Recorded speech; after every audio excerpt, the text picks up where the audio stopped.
Austatud kolleegid, viimased korrad me oleme rääkinud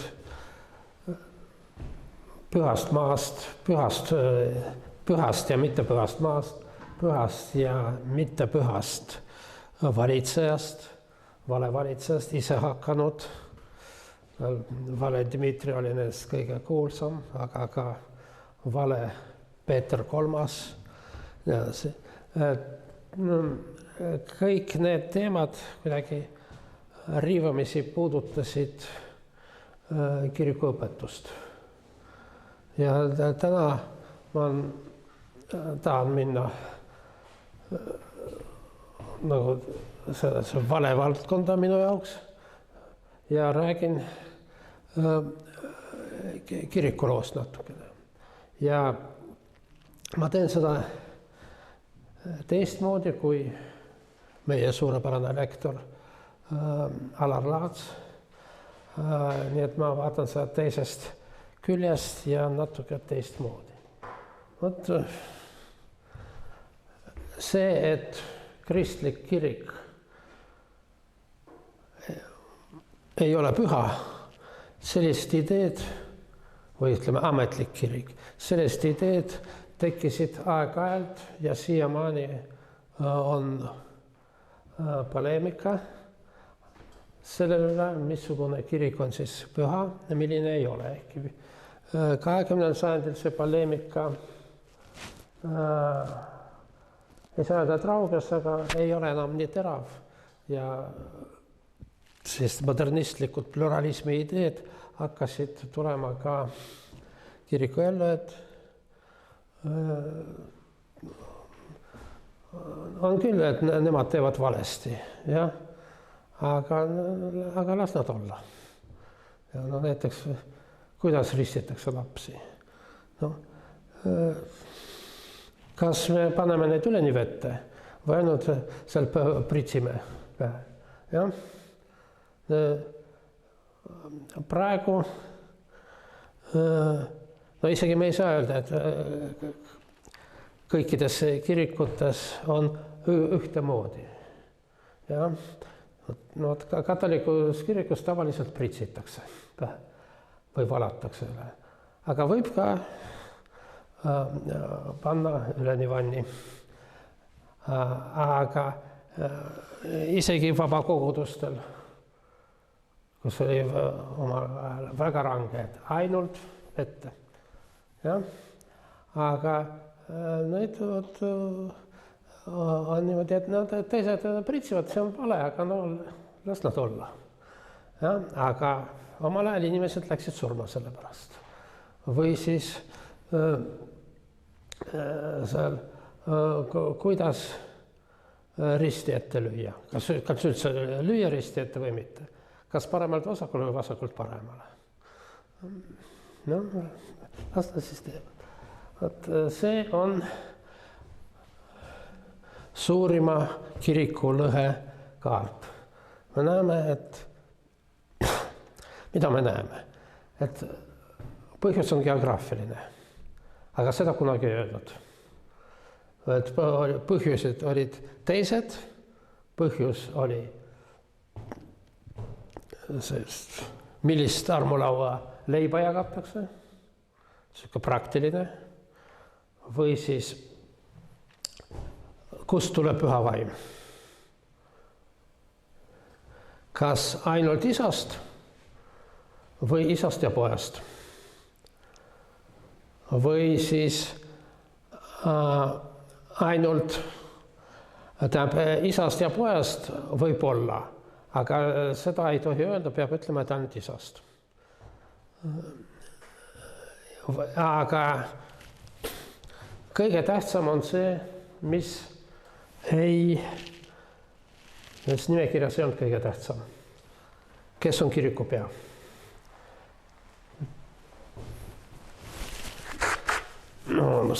Kas Rooma piiskopil on võim teiste piiskopite üle? Rooma piiskopi primaat. Kas kui Matteuse evangeeliumis me loeme, et sina Siimon, oled kalju, kehva ja sellel kaljul ma rajan oma ekklesiat. Mis asi on eklesia, on ka ei ole päris selge, on täpselt kaks arvamust. Ja? Kas see on rajan oma kirikut või kogudust. Nii, mida see tähendab? No, küll ütles seda, see on Peetrusele, aga ta ei öelnud Rooma piiskopile. Ja? Aga selle rajas oma siis kirikut või kogudust, kas see jätkub siis kõikidele teistele Rooma piiskopidele see erakordne või mitte?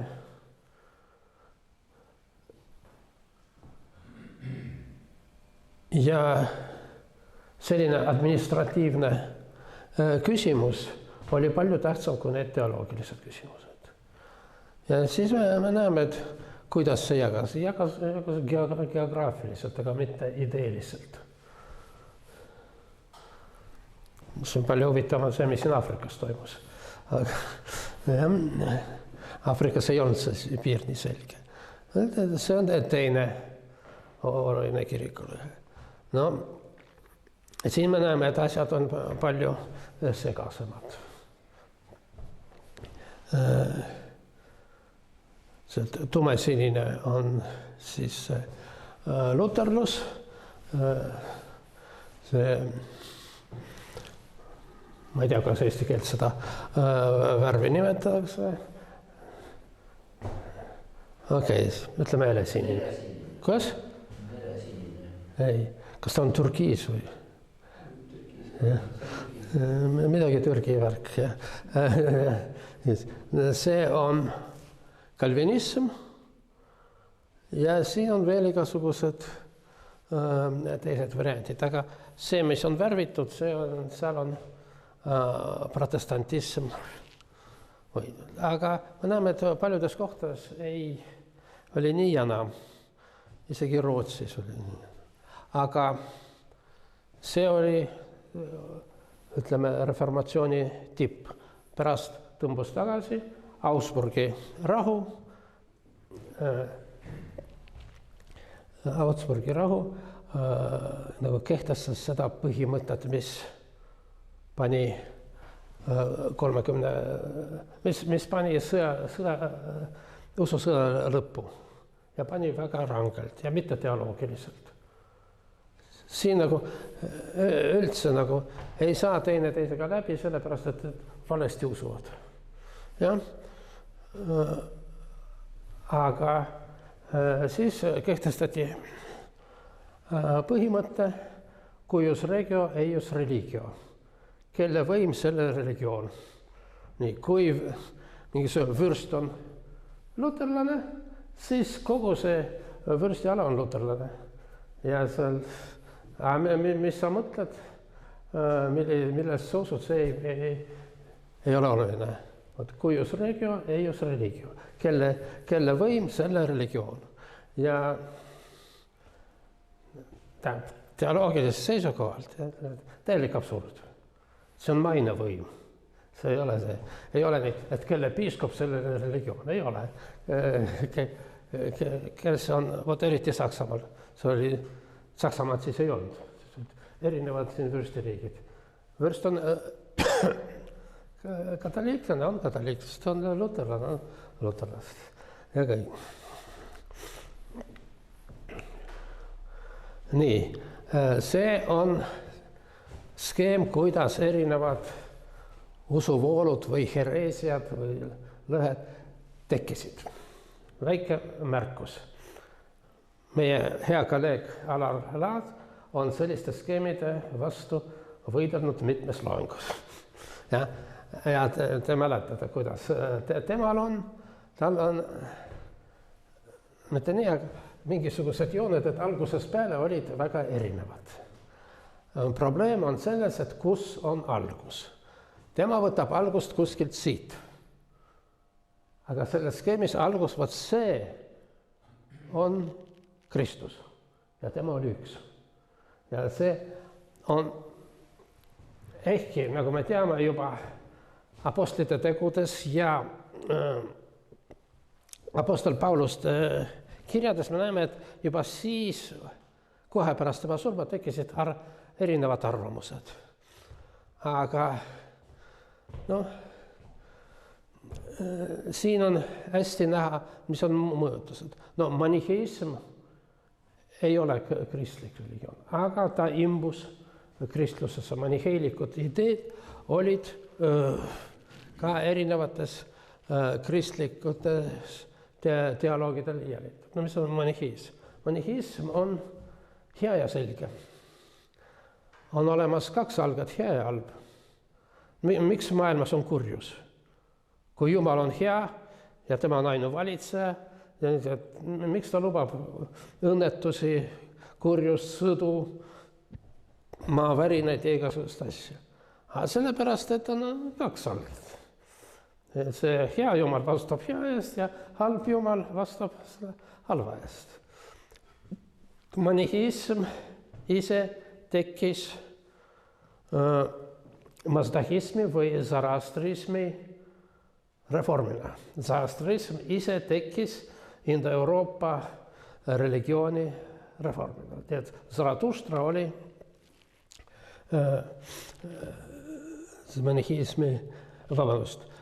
zoroastrismi looja, suur Indoeuroopa religiooni reformaator. Ja temal oli siis kaks jumalat, meil oli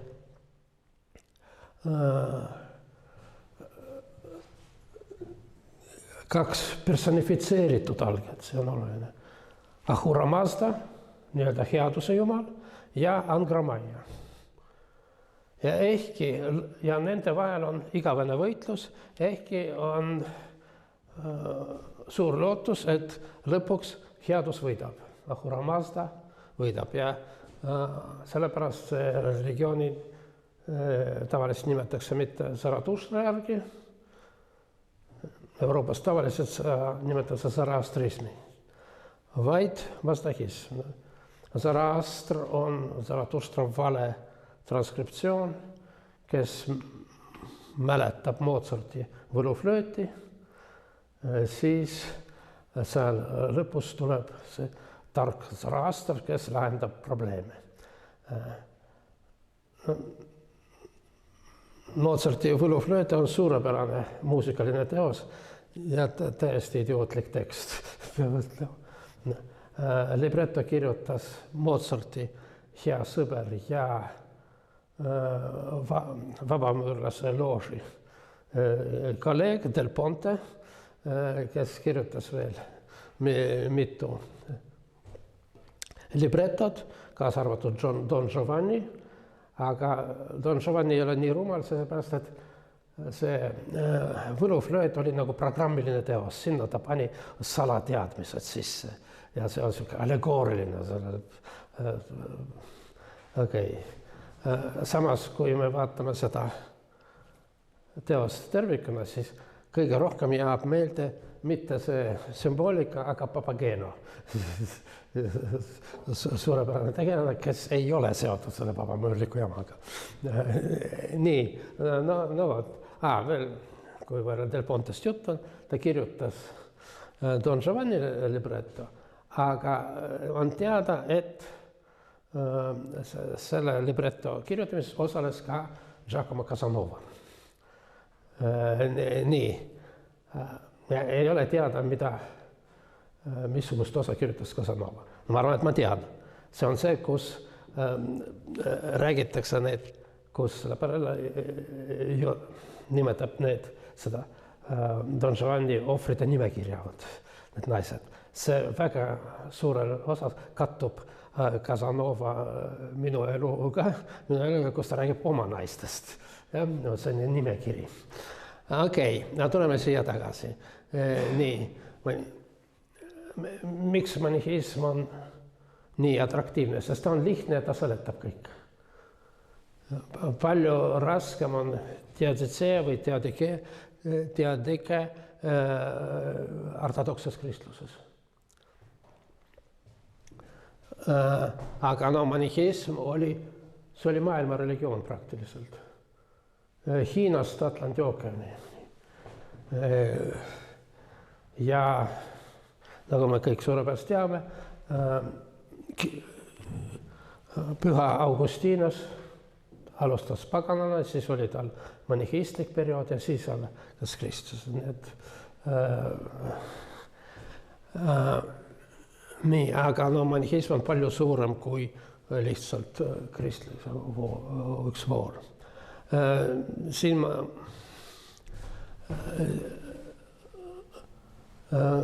gnostitsism samuti eksisteeris kahes variandis. Oli kristlikud gnostikud ja mittekristlikud. Gnostitsism tuleneb selle lätted on palju väiksemad ja nad on seotud Kreeka tsivilisatsiooniga, helenistliku. Ja kuni möödunud sajandini kõik, mis me teadsime gnostitsismist, oli rajatud ortodoksete autorite kriitikast. Ireneus ja teised. Ja peab ütlema, et see kriitika, see pilt ei osunud päris adekvaatselt. Ütleme, et oli üldse mitte adekvaatne. Sellepärast, et möödunud sajandi enne teist maailmasõda Egiptuses Nag-Hammatis leiti salajane gnostikute raamatukogu. See on palju tekste erinevatest perioodidest ja kaasa arvatud gnostilised evangeeliumid. Ja nad joonistavad, siin joonistub teistsugune pilt. Nagu süüdistati gnostitsismi tavaliselt sellisest pigem maniheistlikust, et on kuri jumal on teinud midagi. Mingisugust kurja jumalat gnostilistes tekstis me ei leia. No, kaks kõige olulisemad sellise kristluse seisukohalt teksti on Toomase ja Philippuse evangeelium. Toomase evangeelium on üldse väga sarnane nende 4 evangeeliumile, mis meil on pühas kirjas. Välja arvatud seal üks episood, kus Jeesus õpetab oma jungritele, apostlitele midagi ja siis kutsub eraldi Toomast ja midagi talle sosistab kõrva. Ja siis Toomas tuleb oma sõprade juurde ja küsib, mida õpetaja sulle ütles. Ei saa teile öelda. Ei saa teile öelda, sest kui ma ütlen teile, siis taevast tulevad tulised kivid ja tapavad teid ära. See, mis on? See on salajane õpetus gnoosis. See salajane tarkus, mida teistele ei saa avada. Kõik muu jutt on üsna meile tuttav. Philippuse evangeelium on palju keerulisem, segasem, aga niimoodi teoloogia seisukohalt ei ole nii huvitav. Nii.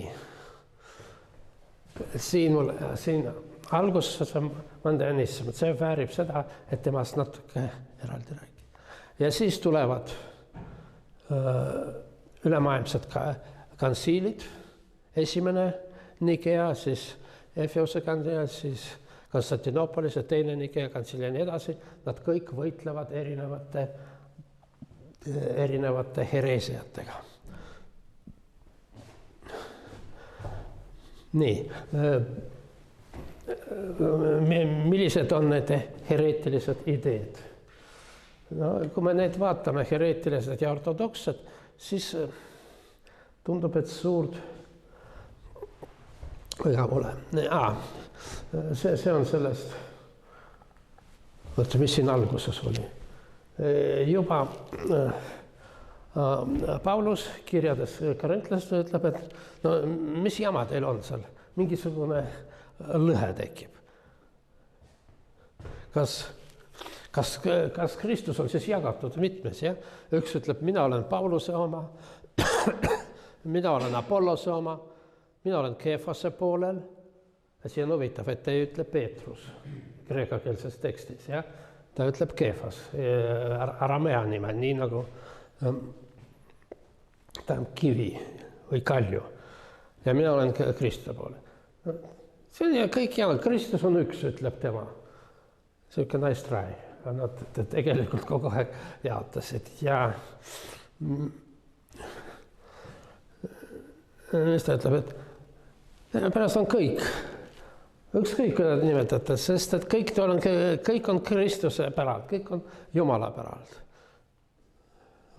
Kõik on siin, aga ikka tekivad juba tema pärast Kristuse surma, mitte päris siin, aga kuskil siin tekivad need lõhed. Nii et see Alar Laatsi pilt oli õige, aga ta vaatab juba siis, kui tekivad kirikud, sest Jeesuse ajal kirikut ei olnud. No, kinni jooksis.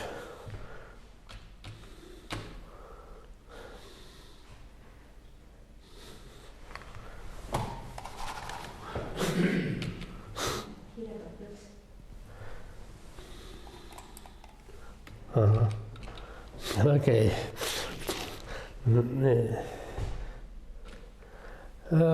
Paarist asjast ma tahan natuke pikemalt rääkima.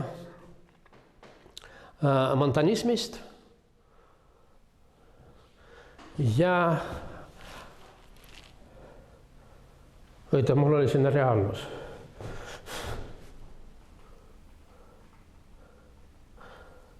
Okei, ma eelistaksin nimetada seda reaalsuseks.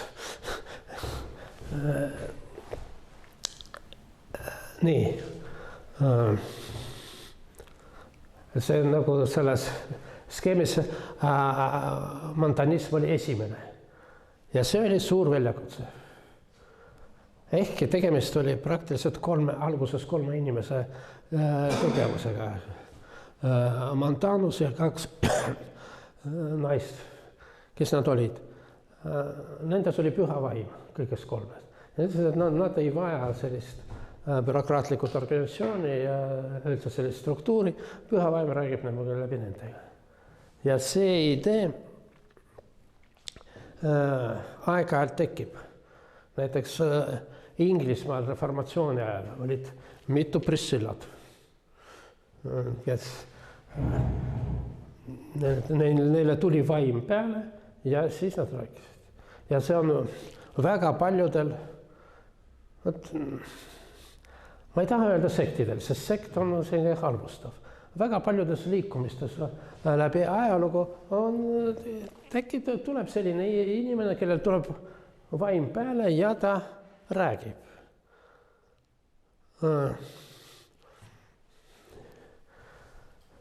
Praegu ongi neid. Kuid nüüd on isegi spetsiaalne termin selle jaoks. See nimetas Jeruusalemma sündroomiks.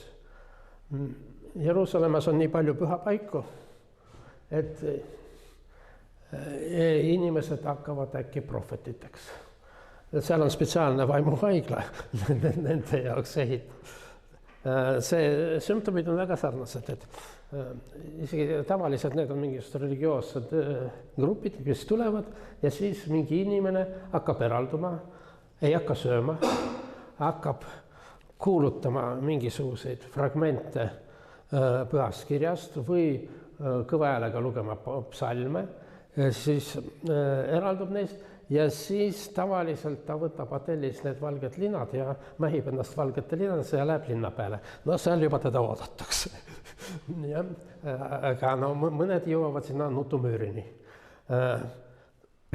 Seal seda Jeruusalemma sündroomi jagatakse 3. No esimene ei ole huvitav, kus inimene juba enne hull, aga siin tuli nagu selline ägenemine.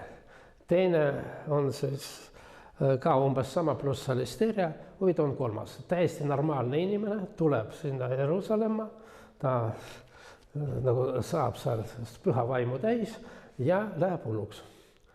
Või muutub prohvetiks, see on terminoloogia küsimus. Kui te guugeldate Jeruusalemma sündroomi, siis seal YouTube'is te näete neid prohveteid küll. No, ja mis on, ja praegu neid represseeritakse samamoodi nagu vanasti. Ainult, et vanasti tavaliselt tekkis nendega mingi liikumine. aga nüüd seda eos püütakse välja ravida. No esimest 2 tüüpi, need ei saa välja ravida, sest nad on juba enne hullud. Ainult see ägenemine tekkis.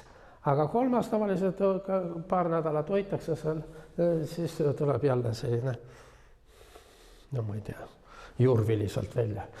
Või see, ütleme, normaalne inimene ilma selleta igav. Nii, aga niisiis, ennekõike nad näljutavad ennast. Või tähendab, kuidas see praktikas veel? Nad näljutavad, paastuvad. Askees on kõikides, no, siin on delikaatselt abielust hoidumine, aga see on täielik seksuaalsus.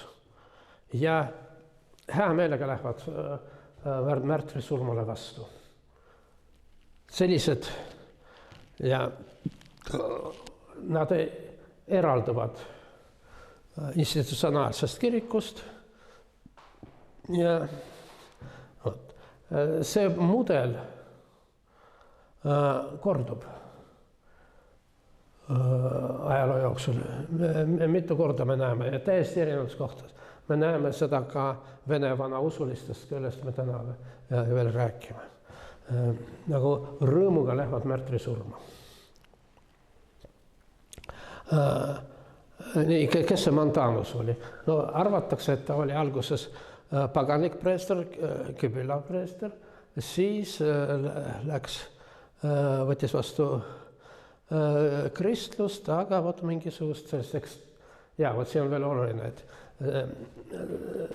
osa neid montaniste harrastas sellist ekstaatilisi jumalateenistusi, mitte lihtsalt sealt tuleb püha vaim peale, aga nad on sellist ekstaasi. Sealt osa sellisest montanistlikust vaimust tuli nelipühilastele. Sest ekstaasis hakkab inimene rääkima võõrkeeli. Ja? Seda ma ise ei tea, aga professor Uspenski, Boris Uspenski on rääkinud, et seal Siberis need vanausulised äkki seal hakkas rääkima võõrkeeli. Mis keelt sa räägid? Ma räägin indoneesia keelt. Muidugi seda lintistati ja siis uuriti, et tõepoolest indoneesia keel. Indoneesia keelt ei ole olemas. See on malaasia keel. Aga no, see keel, mida räägitakse Indoneesias. Aga vot, seda nimetatakse rääkimine keeltes. Te mäletate 4 pühil. Püha vaim tuli apostlitele ja siis nad rääkisid ja kõik said aru, mis nad räägid erinevatest kohtadest. Inimesed said aru, mida nad räägivad, ehkki need olid erinevad keeled. Nii, jätame seda meelde. Reaalsus oli midagi täiesti muud. Arius oli presbüüter Aleksandrias. No, presbüüter tol ajal oli väga tähtis, no, praktiliselt nagu piiskop. Nii. Ja temal, tähendab erinevalt Montansast, tema oli teoloog. Ja tema teoloogia erines, no mitte eriti sellest. Ta tunnistas, et tõesti on olemas Jumal Isa, Jumal Poeg ja Jumal Püha Vaim. See oli selline kristluse innovatsioon. Kui, ütleme, kristluse ajaloolased ja teoloogid rõhutavad, et Uus Testament tuleneb Vanast Testamendist. No, vot, Vanas Testamendis mitte mingit kolmainsust ei olnud.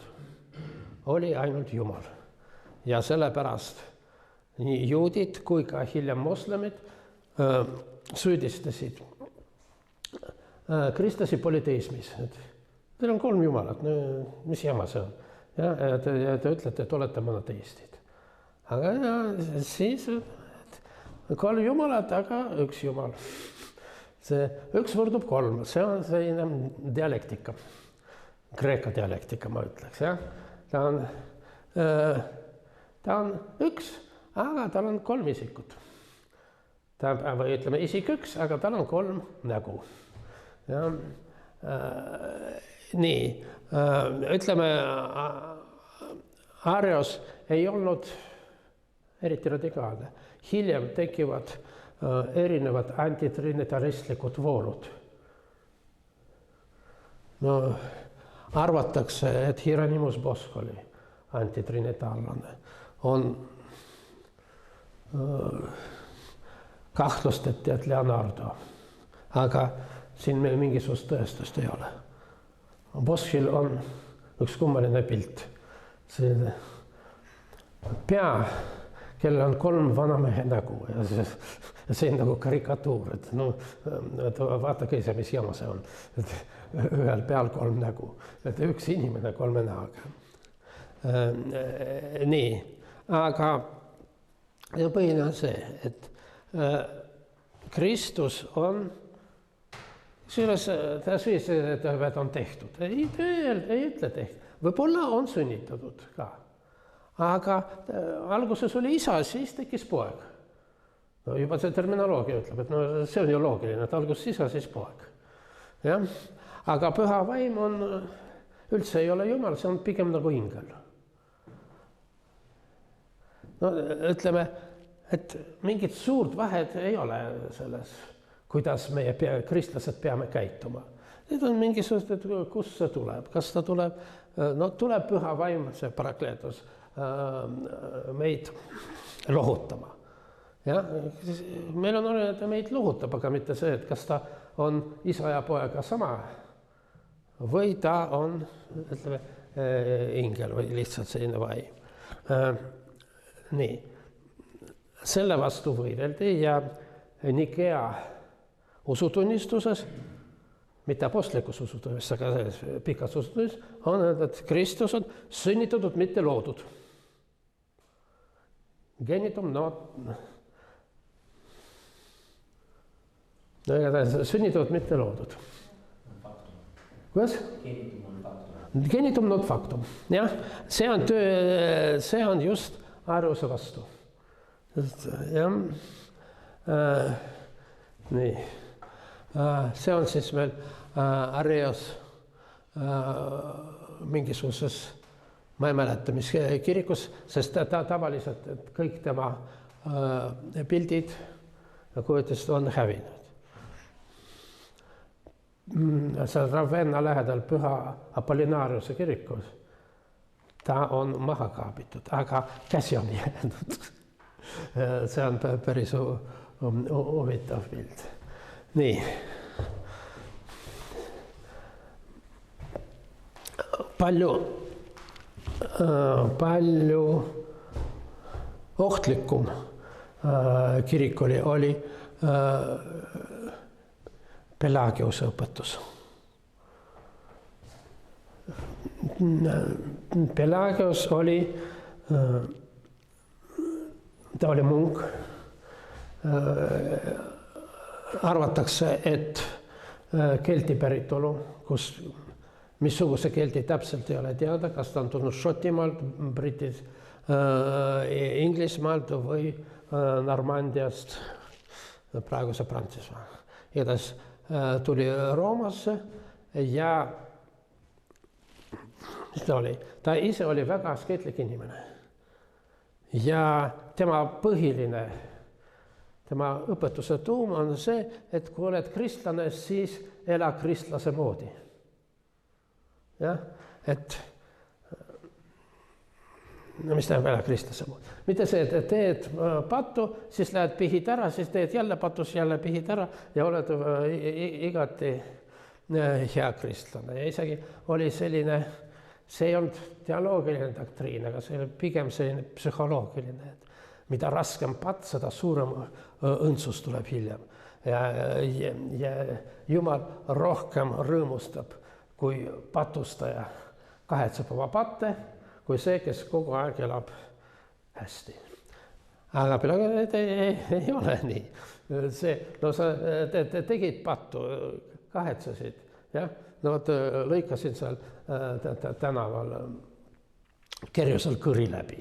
Ja siis lähen, kahetsen pattu, raputan tuhka peale, teen mingisugune palverännaku, siis olid üsna ranged need patukäristused, aga sellest ei ole mingit lohutust. See tegu jäi. Nii et ja mis on veel, et miks ma teen pattu? No, te teadagi miks, sest kuri vaim tuleb mulle sisse, ehkki see maniheism on hukka mõistetud, aga kuri vaim tuleb sisse ja mida ta äratab minus seda, mis mul on halba, aga see halb tuleb päris patust. Nii, see päris patt on päris huvitav doktriin, mis on spetsiifiline kristluse jaoks. Vanas testamendis päris patu ideed ei ole. Manustas Adam õuna või see keelatud frukti, sai selle eest karistada ja tema läbi kõik inimesed on karistatud. Tema Eeva järgi. Sellepärast inimene, see tähendab mees, peab palehigis oma põldu harima, aga naine peab valudes sünnitama. Ja veel naise ja maa vahel tekib igavene vael. Madu salvab teda jalga, aga naine purustab tema pead kannaga. Ja ikonograafias, lääne ikonograafias tihtipeale me näeme, et Jumala ema sõkub madu. Jumala ema, kes on uus Eeva, kui Jeesus on uus Adam, siis Jumala ema on uus Eeva ja ta lõpuks lömestab seda madu. Okei, aga see ei tähenda, et inimese loomus on juba rikutud. No, peab tööd tegema ja palehigis oma leiba teema, aga selle ei ole öeldud, et sinus sees on midagi riknenud. Aga no, ütleme sellises moodsamas terminoloogias, päris patt rikkus geneetikat. Ja see tuleb kõikidele inimestele nagu sündimisest saadik. Ja siin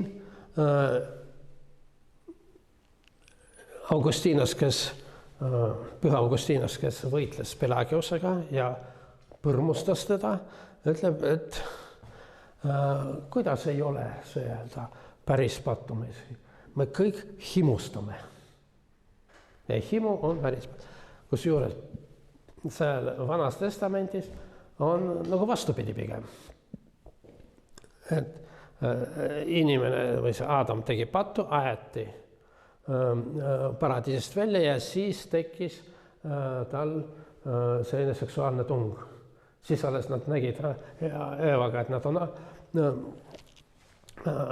alasti ja heitsid ühte ja siis sünnitasid Kaini ja Aabelit. Aga Augustinas on vastupidi. Et see himu, see seksuaalhimu on see, mis ajas neid paradiisist välja. Ja see on meil kõikidel olemas. Ja see on, selle eest tuleb võidelda. Kaks põhilist probleemi oli. Päris patt ja tahtevabadus. Inimene, õpetab Pelagius, nagu hiljem Rousseau, sünnib ilma patuta. Ja tema patt on tema vaba tahte avaldus. Kui teeb midagi halba, siis ei maksa ajadagi mingisugusele vaimule see süüd. See on see, et sa ise valisid seda halba tegu ja sa tegid ja selle eest sa vastutad. Nii et sa ise valid ja ise vastutad. Ja siin on see probleem, mis hiljem on tõstatatud näiteks Erasmus Rotterdamis. Kui ei ole vaba valikut, siis ei ole ka vaba täisvastutust. Me vastutame selle eest, mida me ise valisin. Nii, ja kõige olulisem teoloogia seisukoht on soterioloogia. Kes oli Jeesus? Jeesus oli Pelagiuse järgi hea inimene ja kõikidele meil ennekõike moraalne eeskuju. Nagu Jeesus ütleb, olge täiuslikud nagu minu taevane isa ja meie oleme täiuslikud nagu Jeesus oli. Nii. Aga Augustinuse jaoks, no oli täiuslik, okei, aga kõige olulisem on see, et ta on meie lunastaja, ta on meie pääste. Ta oma, mitte tema voorusliku eluga, aga ristisurmaga, oma verega ja ristisurmaga ta lunastas inimkonda. Nii. Nüüd vaatame, kuidas need ideed, mõlemad konstruktsioonid ei ole kusagile kadunud. Siiamaani. Ja siin võiks näha sellist huvitavat vankerdust. Luther reformatsiooni ajal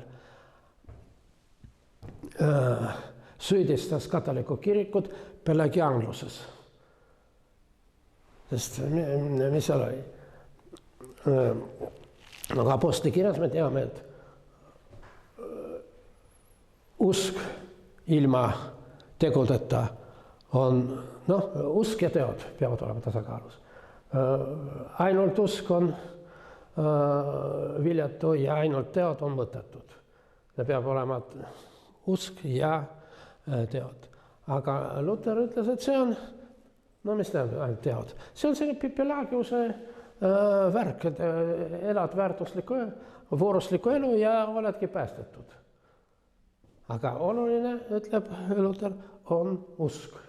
Ja mitte niimoodi, et usk on siin kaalub üle, aga ainult usk. Ja siis see Lutheri kuulus, ma ei tea, kas loosung, see on sola fide.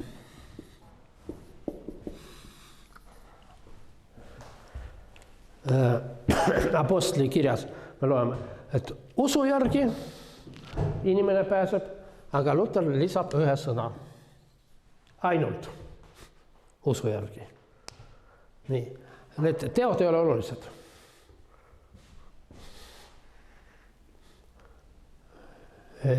Niisiis, Lutheri järgi katoliku kirik on pelagianlik, aga Luther, kes oli muuseas Augustinuse munk, Augustinuse ordu munk, siis tema on siis Püha Augustinuse poolt. Range ja pessimistlik. Kui me vaatame nüüd ajalugu, siis mõtleme, et meil tekkis mingi vankardus. Et praegu selline liberaalne luterlus on pigem pelagianlik. Et ütleme 19. sajandi liberaalne, täpselt see, et Jeesus oli moraalne eeskuju ja siin evangeeliumist tuleb võtta välja kõik need imed ja müstikad ja folkloorsed lood ja jätta ainult kirigma, seda moraalne õpetus. Nii, see on selline huvitav aspekt ideede ajaloos. Siin, kui me räägime luterlusest versus katoliiklusest, siis siin üks probleem on, ütleme, filoloogiline, mis muust teoloogiline. Mis asi on eklesia? Sina, Peetrus, sina, Siimon, oled Kifa, sulgudes Peetrus, ja selle Petra peal ma rajan oma eklesiat. Nii. Me ei tea, mida Jeesus ütles, aga me teame täpselt, et ta ei öelnud seda kreeka keeles, nagu ei öelnud ka eesti keeles. Aga mis seal oli aramea keelses? Ehk siis me ei tea. Nii, eklesia oli kreeka sõna, mis ei tekkinud suugi koos kristlusega. Eklesia, siin on selline väike leksikoloogiline, ma ei tea, visand, et alguses kreeka linnas oli ükskõik milline rahvakogu. Mitte kristlik ja isegi see ei pea olema mingisugune suur ühiskondlik sündmus, näiteks seal võisid teatrisse minna, seal on see eklesia. Nii. Apostel Pauluse kirjades eklesia on juba ainult kristlik kogukond. Kusjuures alguses see on seotud mingisuguse linnaga, ta ütleb, et see on näiteks karintlaste kirja, see on Karintase kogudu. Karintase kogukond.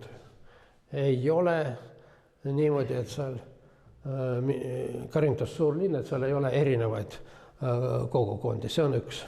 Ja see on pigem selline geograafiline. Aga ka juba tema teistes kirjades, hilisemates, ta ütleb, et Kristuse ihu on eklesia. See müstiline keha. Ja siin on, see on tema kogudus, tema ihu. Nii tõlgitakse Eesti luterlikus piiblis. Sest et slaavides see on tema kirik. Ja siis lõpuks kogudus, eklesia on kiriku institutsioon. Aga see ei tähenda, tekib selline tähendus, aga see ei tähenda, et koguduse tähendus on kadunud. Nii. See on üks punkt, kus protestantism on resoluutselt katoliiklusest lahti olnud. Et Kristus räägib kogudustest, mitte kirikust. Ja ta ei räägi oma kirikust, ta räägib oma kogudusest. Ja selle kivi peal rajan ma oma koguduse. Nii et filoloogilised nüansid võivad olla neil olulised teoloogilised ja elulised tagajärjed. Nii. Nüüd õppame ajas hästi. No me liigume ajas edasi-tagasi. Lähme nüüd Büzantsi. Üks oluline Büzantsi lõhe oli seotud ikoonidega. Kuskil 8. alguses juba 7. sajandi lõpus, 8. 9. sajandil Büzantsis oli väga levinud ikonoklasm. No, see Büzants ei ole ainult praeguse Türgi territoorium, see oli ka Aafrikas. Nii. Idee on lihtne. Sõbrad, lugege püha kirja. Lugege 10 käsku. Mis on, mis number käsk? Siin on veel teatud probleemid. Mul aastaid tagasi ma katoliiklikus akadeemias Tallinnas lugesin loengukursuse 10 käsku teadlase jaoks. Aga seal üks esimene loeng mul oli see, et millised on need käsud. Jumal andis meile 10 käsku.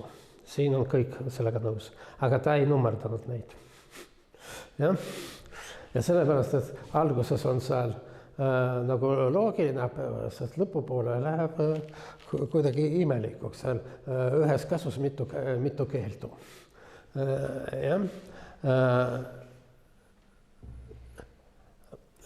Kusjuures juudi traditsioonis ei ole probleemi, sest esimene käsk on kuule Iisrael.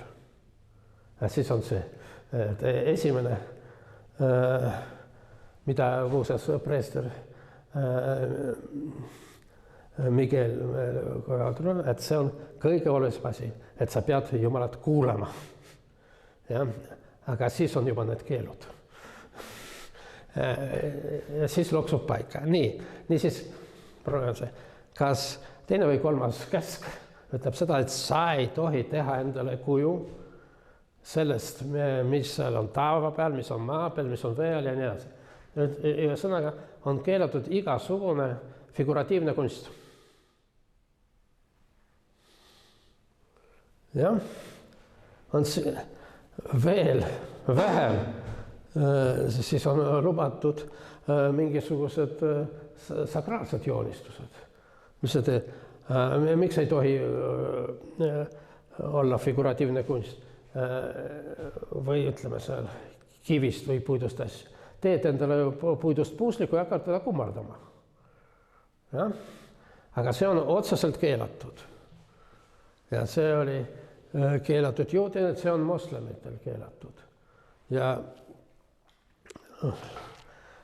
nagu te teate, et Muhamed alustas oma reformatsiooni või religiooni loomist sellega, et purustas Mekas kõik kivid. Kusjuures need kivid ei olnud eriti figuratiivsed, aga nende kohta arvati, et nad on mingisugust iidolid ja neid kummardati.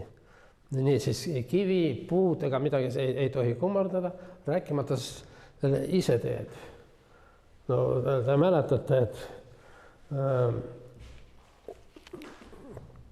Moosese raamatus,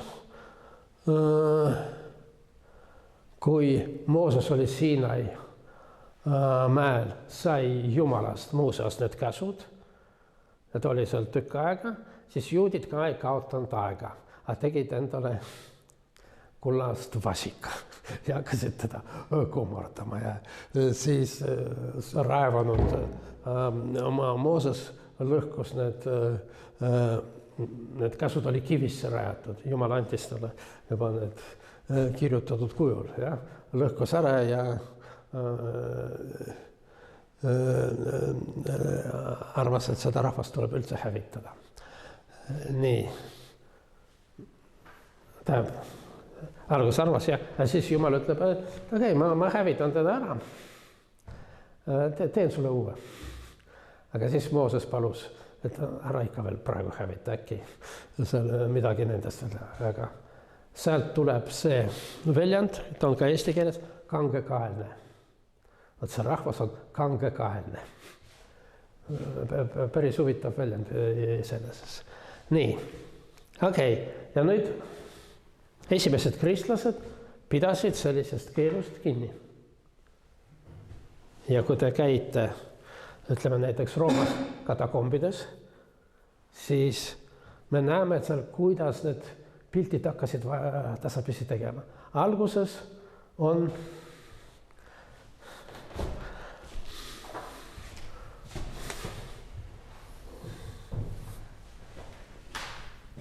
see on Jeesus.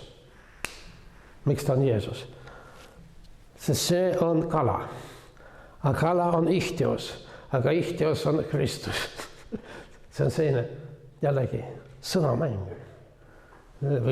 Või kadeeritud. Nii et me näeme mingisugust kritseldust, me saame aru, et see on kala, me saame aru, et see on Kristus. Aga jällegi, see ei ole eriti kala moodi. See ei ole selline mimeetiline aspekt, on siin varjatud. Aga no, igal juhul see ei ole Jeesuse nägu. Ja siis, kusjuures seal hilisemad katakombises kristlased elasid aastasadu. Ja siis tekivad ka kujud esimesed. Nii, no vot. Ja siis 8. sajandil umbes ärkati üles, et mida te teete? Kõik kirikud on puuslikuid täis. Ütleme, seal, kui me räägime Büzantsis, siis seal on need ainult maalid. Ma spetsiaalselt praegu ütlesin sõna maalid, mis on vale. Ja? Aga kui reformatsiooni ajal tekkis ikonoklaasm Lääne-Euroopas, siis ennekõike skulptuurid visati välja.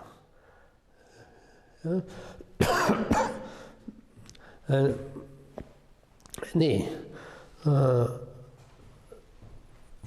Ja seal oli ikonoklastlikud patriarh oli, ikonoklasmid toetas keisrinna.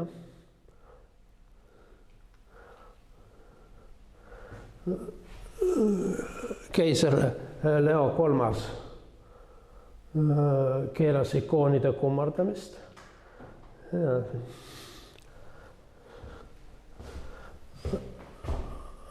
Aga siis mungad vaidlesid selle vastu. Mungad ja tähtsamad Büzantsi teoloogid. Ja tekkis ikoonide teoloogia.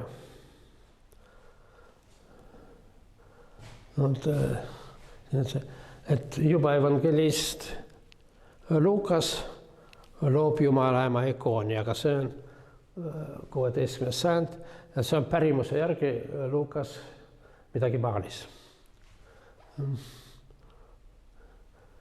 Et see on väga huvitav selline sümboolsus, et Jeesus on nagu Jumala ema süles, aga nagu ka sees.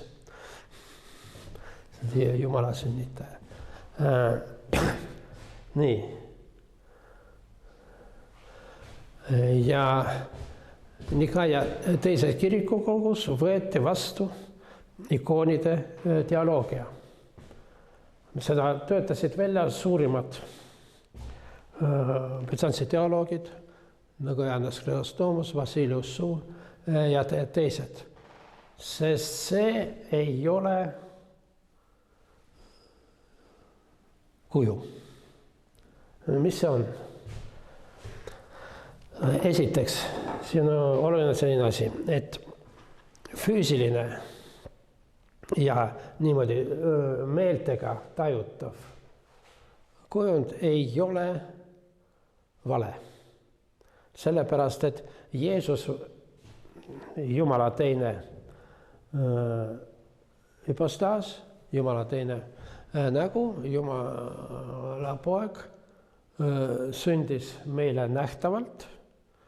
Ja siin on veel üks lugu, mis ei ole evangeeliumis, aga mis on kiriku poolt nagu lubatud. Et kui püha Veronika, kui Jeesus läks oma ristiteed ja igistas, siis püha Veronika andis talle rätiku, et see pühis oma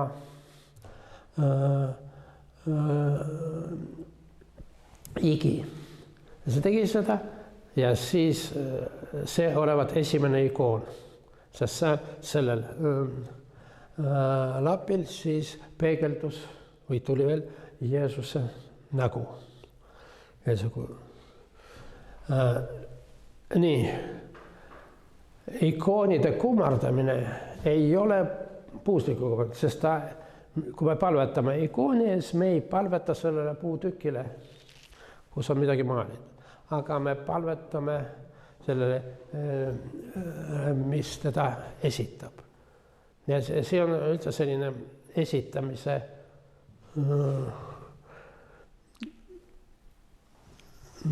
hierarhia. Ütleme, kelle poole me palvetame? Me palvetame Kristuse poole. Aga Kristus ise ütles, et kõik läbi minu, aga Isale. Tema on vahendaja. Kui me räägime pühakutest, ja see oli hiljem reformatsiooni ajal väga oluline, et katoliiklased palvetavad pühakutele. Katoliiklased vastas, me ei palveta pühakutele. Me ei palveta sellele, et püha Nikolaus tee seda ja seda. Muuseas muidugi palvetame. Ja, või see, ütleme, püha Antonius Padost on üsna populaarne see, et ta on kadunud asjade patroon. Nii et kuna meil kogu aeg asjad kaovad, siis pöördutakse püha Antoniuse, et aitame otsida. Aga teoloogiliselt see on vale. Püha Antonius, ta kuulab neid, spetsiifiliselt need, kes kaotavad asju, no tal on veel igasugused funktsioone, aga ta on nagu selline interface. Ta saadab need sõnumid Jumalale ja kuna mina olen selline patune inimene, Jumal ei hakka mind kuulama, aga see püha Nikolaus või Antonius või kes ta on, temast me palume eeskostet ja Jumala emalt ka me palume eeskostet.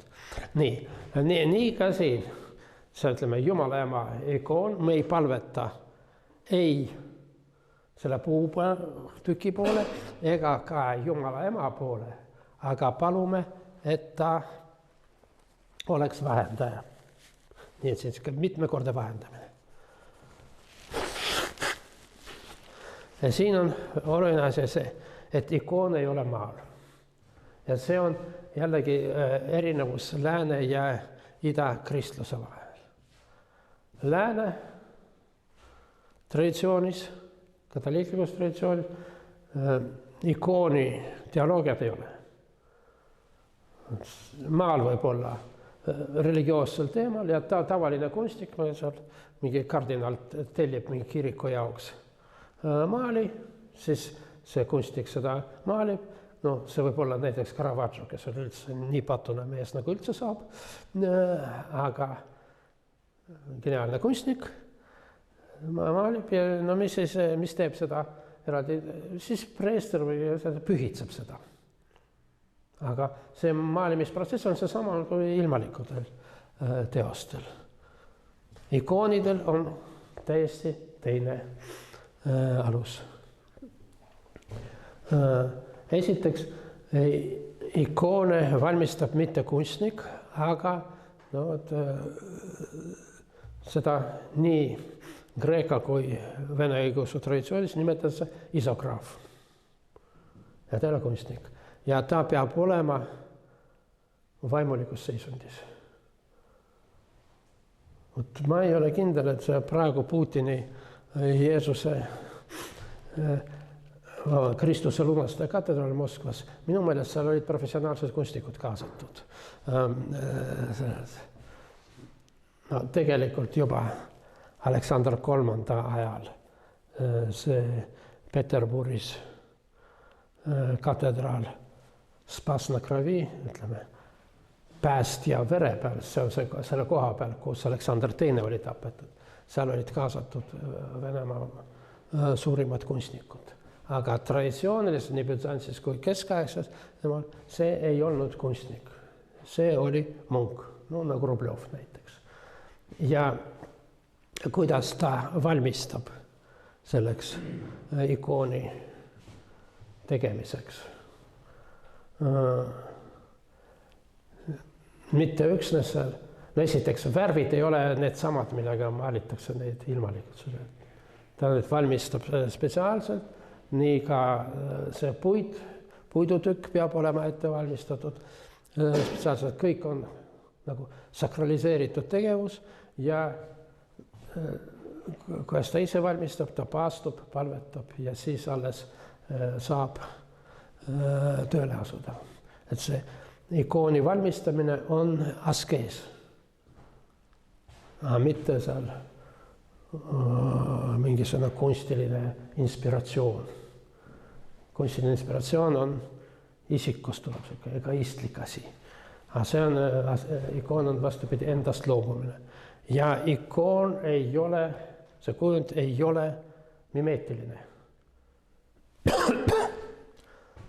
Ta ei pea olema saada, ta on pigem sümboolne.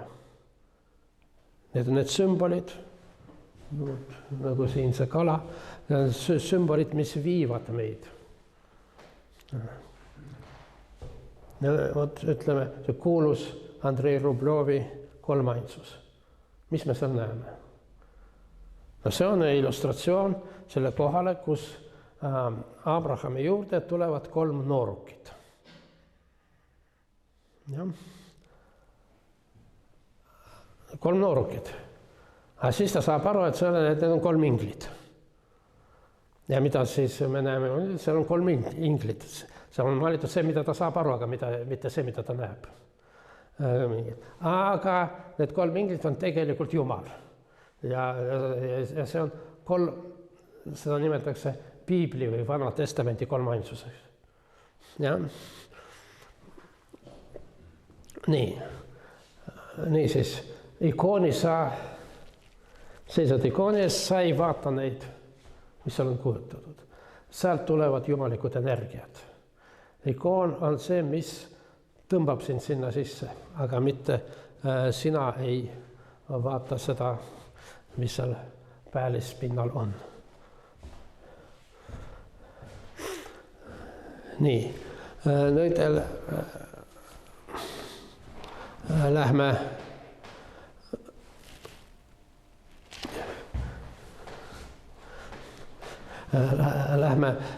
selle kirikule ja põhjuste. ma mõtlesin, et 3 põhilist, no tegelikult oli seal nimetatud oli 7. Kas Eucharistias on hapendatud või hapendamata leib?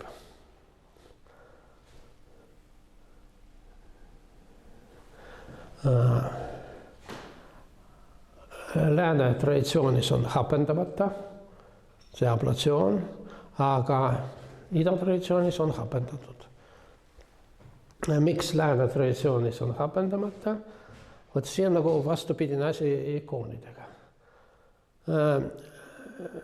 Mis on õigeusu Eucharistias? Kui ma ütlen õigeusu, siis need on sellised sildid, sest mõlemad, nii lääne kui ida Kristus, pretendeerivad, et nad on mõlemad universaalsed, see tähendab katoliiklikud, ja mõlemad on ortodokssed, see tähendab õigeusklikud.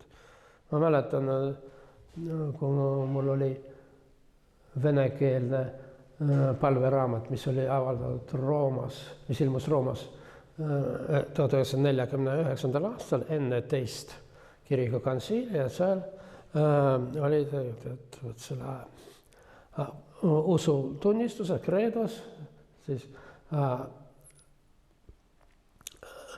püha kirik ja muuseas õigeusklik ja seal viide. Õigeusklik tähendab tõesti õigeusklik, see tähendab Rooma katoliiklik.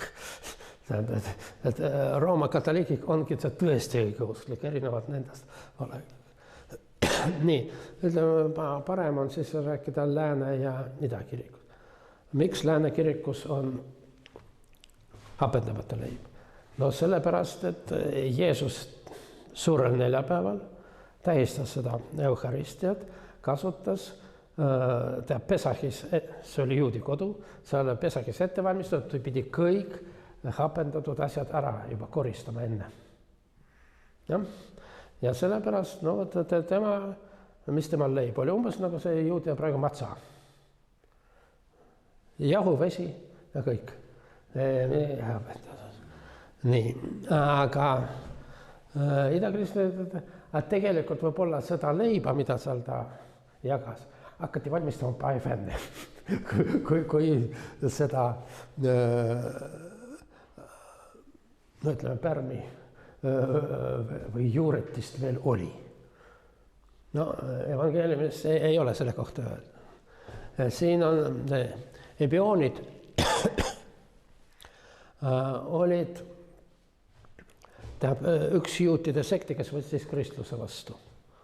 Ja nemad tähistasid Eucharistiat hapendamata leivaga, see oli nagu neile endast mõistetav. Nii, Filioquost ja Rooma kiriku primaatist ma võetasin. Nii, siis need hakati teineteist sõimama. Prosümiidid või fermentaarid ja siis asümiidid. Need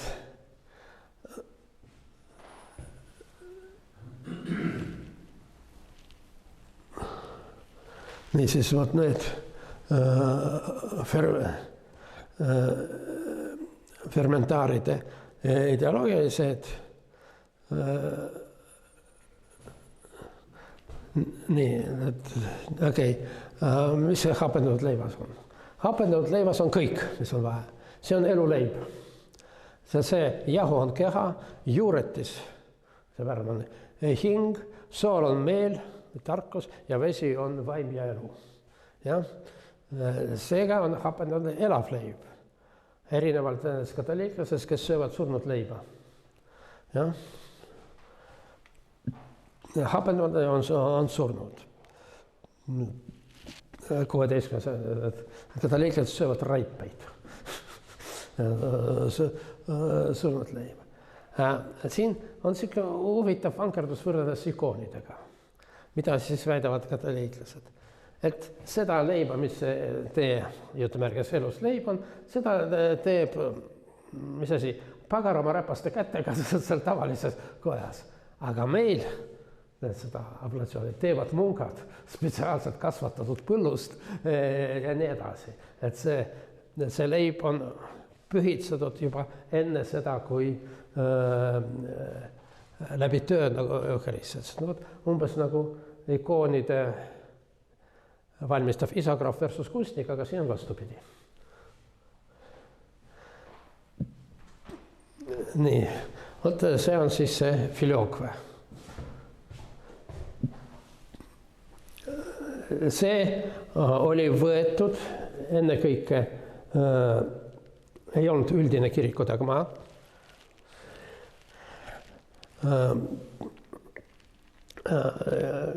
Hispaania kirikutes võitlusteks ariaanlusega. Sest ariaanlusega väga selge, ainult isast tuleb see püha vaim ja püha vaim ei ole. Siin peaks nägema, et siin on see filiookve näidatud, et see tuvi lendab korraga nii isalt kui pojalt. Nii. Aga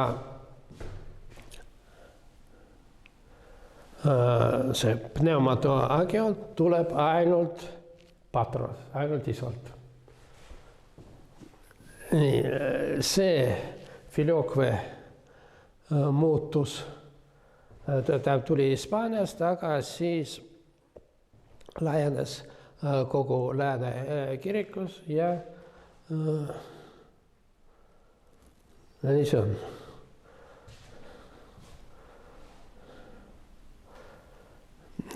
Mõlemad teologeemid rajanevad evangeeliumil, kusjuures sama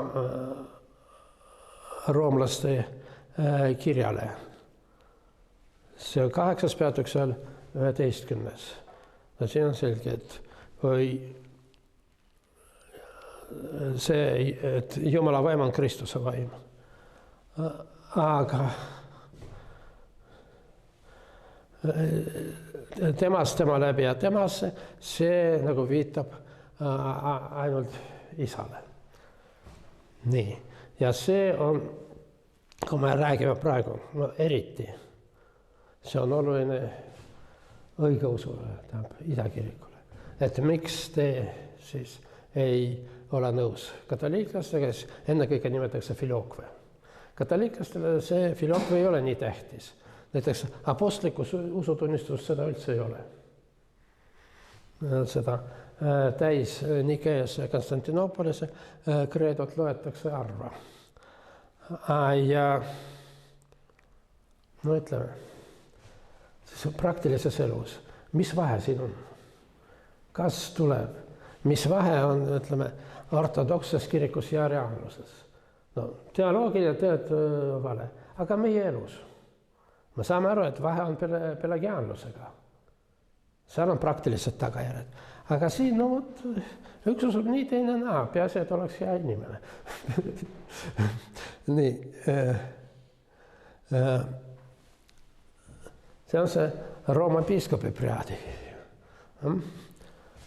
Perugino maal võtmete üleandmine.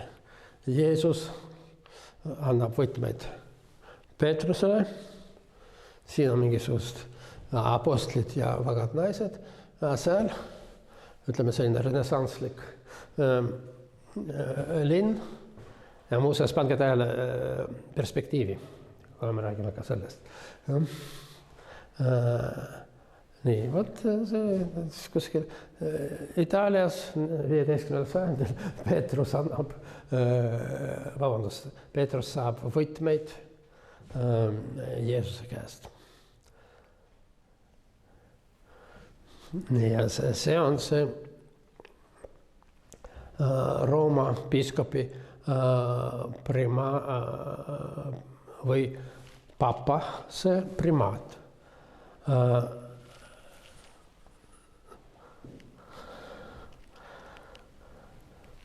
See on siis Matteuse evangeeliumi koht, kus on jutt võtmete.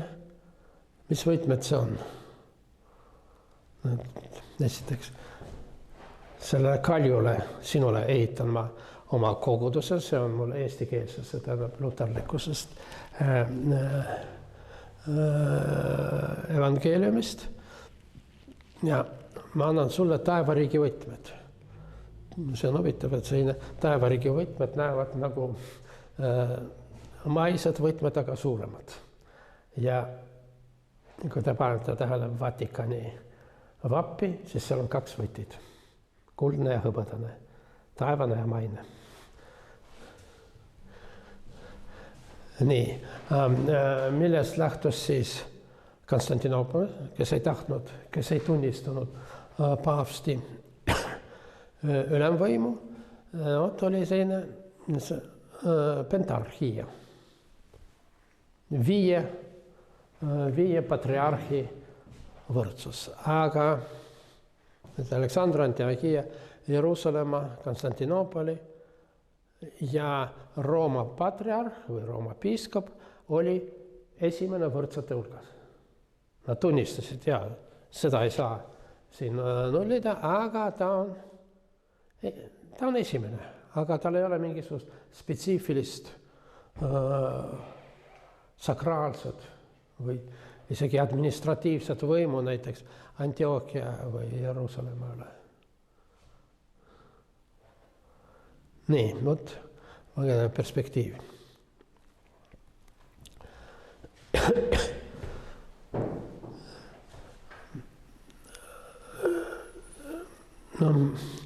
Alates renessansi ajast absoluutselt domineerib see otsene perspektiiv, mis siin. Nii nagu me näeme, aga vanadel meistritel on tihti ümber pööratud perspektiiv. Eriti seal on, viimne söömaaeg, siin laud ja seal teine pool on suurem kui see esimene. Selge miks, sest Jeesus ja apostlid istuvad seal pool, aga mitte siin pool. See on tähtsam. See on selline sümboolne, mis on tähtsam, see on suurem. See on muidugi see natuke idealiseeritud. Tihtipeale erinevad selles pildis need jooned ei jookse päris ühte punkti. Aga see on selline ümberpööratud perspektiiv. Tegelikult näeme, kuhu nad jooksevad. Siin need jooned kõik jooksevad ja saavad kokku horisondil. Aga siin nad saavad kokku vaatajal. Nad on suunud sellele, kes seisab ikooni ees ja sealt tulevad energiat, jumalikud energiat. Need on siin erinevad kolmainsused. Näeme, et siin need jooned päris kokku ei jookse, aga ikkagi nii. Sellest puust ma olen enne rääkinud. Ma mäletan, et see on Mamritamm. Mis on Mamritamm? Selle all siis Abraham kostitab neid noormehi, kes on inglid. Aga see on ka ilmapuu.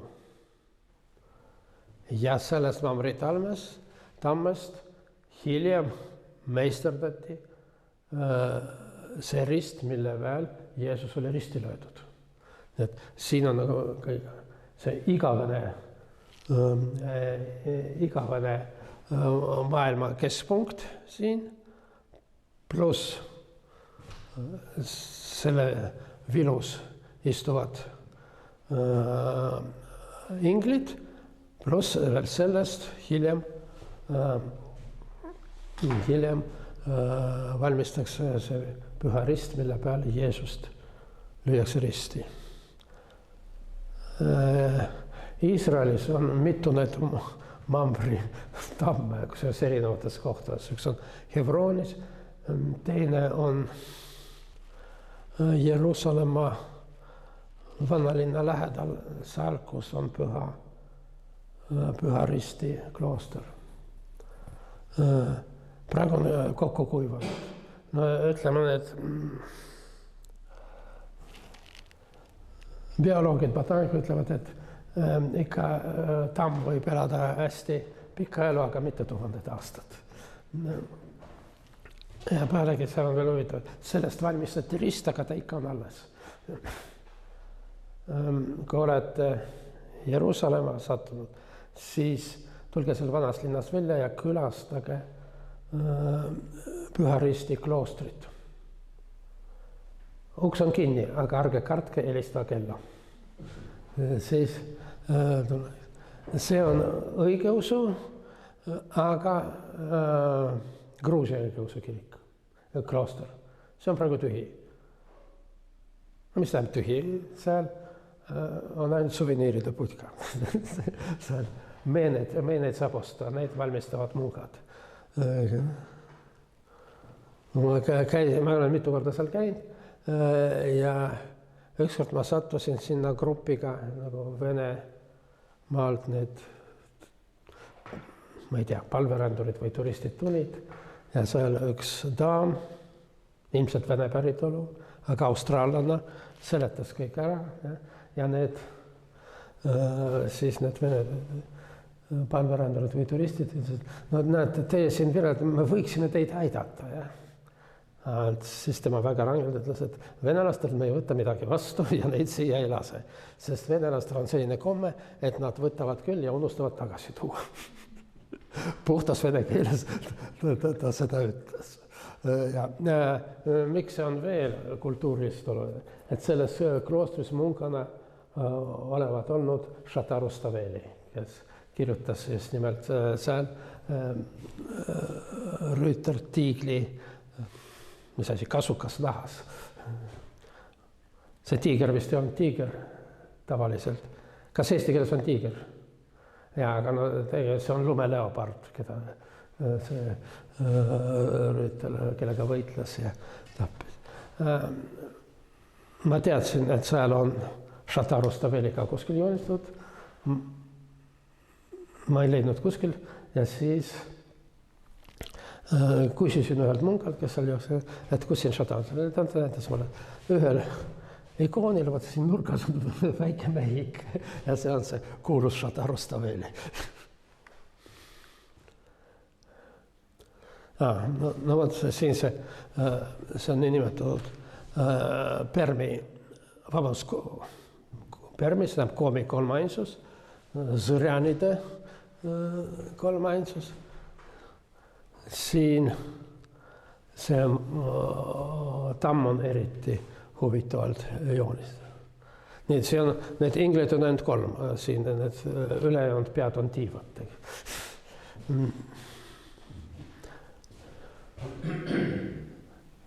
Permis Stefan, kellele omistatakse seda ikooni, oli haruldane tegelane Vene õigeusu kirikus. Vene õigeusk, ta tavaliselt neil ei olnud missionääre. Kuidas see Vene õigeusk levis seal Siberis? Alguses sõjavägi, siis papid tulid järgi. Aga see Permi Stefan tuli Zõrjanide koomide hulka, õppis ära nende keelt, jutlas nende keeles ja ta lõi neile tähestikku, mida kasutati veel mitu sajandit. 20. sajandil seda, ma ei ole päris kindel, aga väidetavalt, seda tähestikku kasutasid vargad, bandiidid salakeelena. See ei olnud Kreeka tähestiku alusel. Natuke seal Süüria tähestiku, aga lõi täiesti omaette tähestiku ja kirjutas selles raamatut. Nii et koomidel oli oma kiri ja oma raamatud võib-olla soome-ugrilastest, no pärast ungarlasi võib-olla teised.